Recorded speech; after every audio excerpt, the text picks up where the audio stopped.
I shall be a collector of me and put me on my soul. It's one of my favorite quotes by Sonia Sanchez. It's also a quote that's been guiding my life for the past year. A year ago, I ended a relationship with a man I still loved. And this week, I finished the first draft of my book. Towards the end of that relationship, I would just stare at him. I would study his movements. Flashes of the future would flicker. There was just darkness. No sign of me in it. It's not that he was a bad man. He was very kind. But there were things in our relationship that was complicated. There was also tenderness.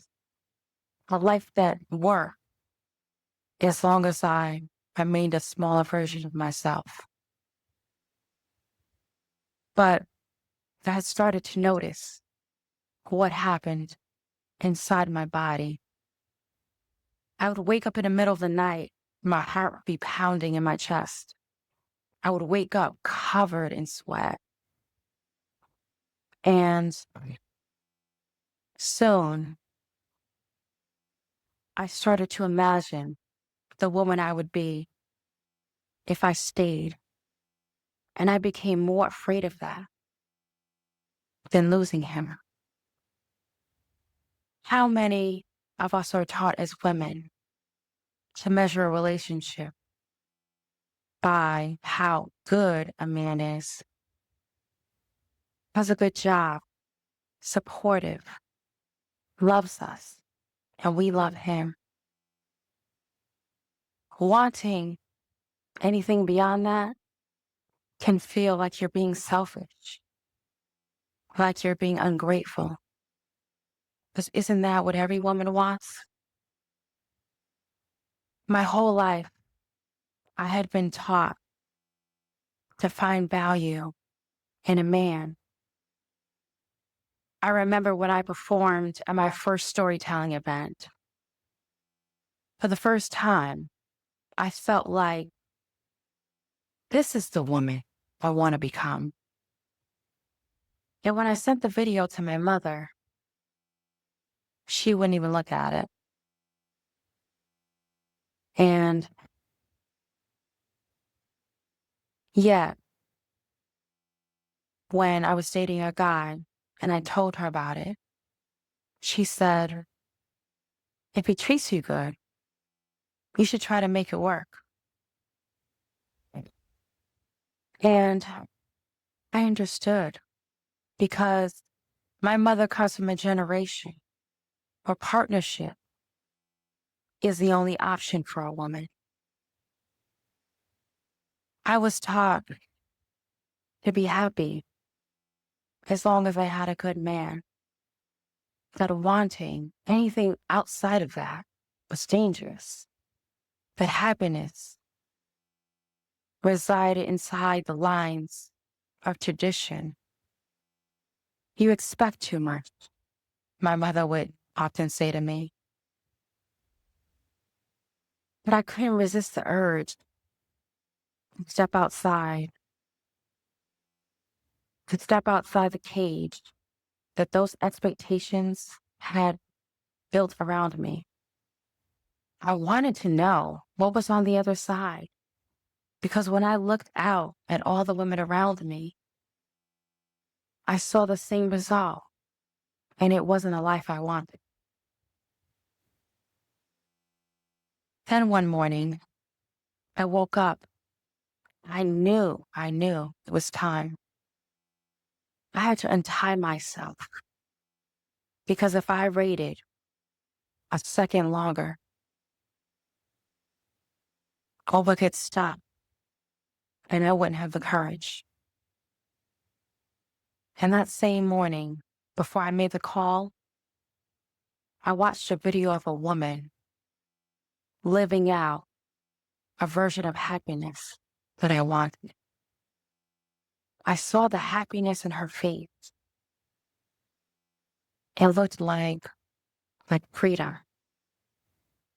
And I saw my own happiness wave back at me in the darkness. I couldn't let another day go by without me at least reaching for her. So I called him and I ended things. And that was when I learned choosing yourself sometimes hurts. I cried for weeks, what felt like months, at my desk while working, between sets at the gym. I couldn't eat because my stomach ached with grief. And for a moment, I thought, maybe I made a mistake. Maybe I should go back. I should turn back. It's easier. I was happier there. Maybe if I didn't want so much, I could learn to be happy there.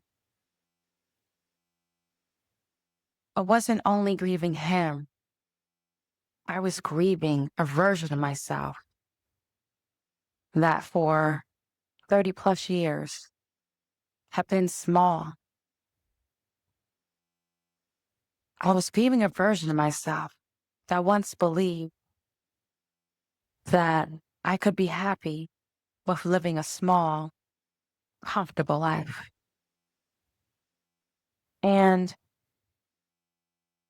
I think back to that time, and it's now a year later. I've written a book. I've stopped drinking to improve my health. I've started investing more money, working towards financial freedom. I want to build my own castle, whether or not a man shows up.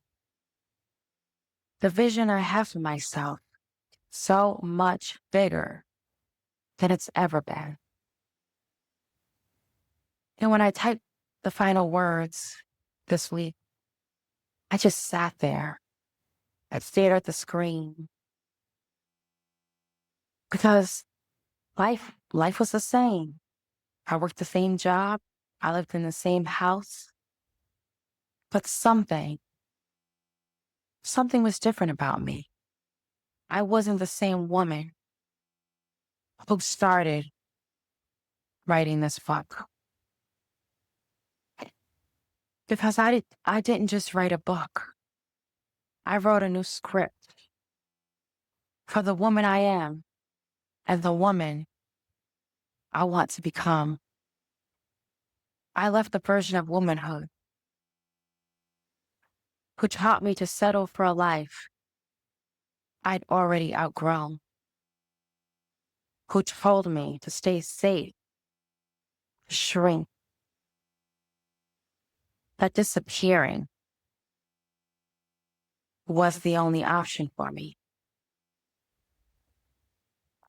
The future I was afraid to reach for was waiting for me at my desk. And all I had to do was burn the old rules and write new ones.